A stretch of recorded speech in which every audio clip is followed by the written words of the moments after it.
How do you find your locations as a photographer? I'm Lex, I'm a beginner photographer here in Houston, Texas.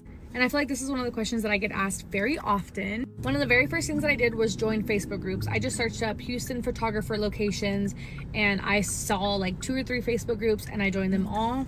And anytime that I felt like, oh, I need a woodsy area, I would just search in the search bar woodsy photography locations and people would post pictures or ask previous and you can kind of go through the comments. So that really helped me in the beginning. But what has got me to really finding beautiful locations that really nobody has talked about is literally keeping your eyes open and peeled when you're driving anywhere. For example, one of my beautiful sunset locations, I was just driving shopping strip in my area and it's behind a Home Depot and there was beautiful, like a huge beautiful field of flowers. From there I googled what direction the sun sets. I noticed that I was facing the west and that's where the background was the most beautiful.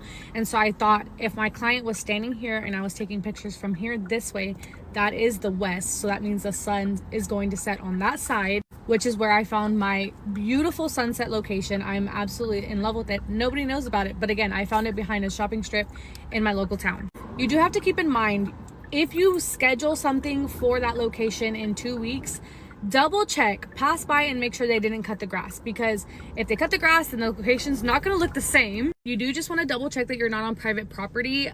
The way I do that is make sure that there's no fences in the area, make sure that there is no signs that say for lease, for sale.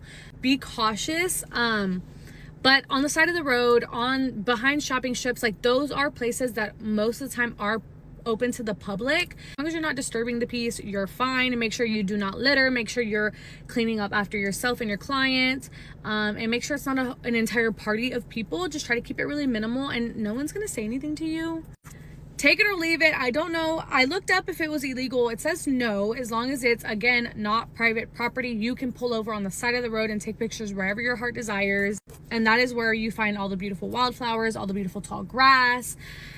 If I see a location that I'm like, oh my gosh, I'm obsessed with that, that's a beautiful spot, but I don't have time to like look into it, all I do is open my camera app and take a picture and I go about my day.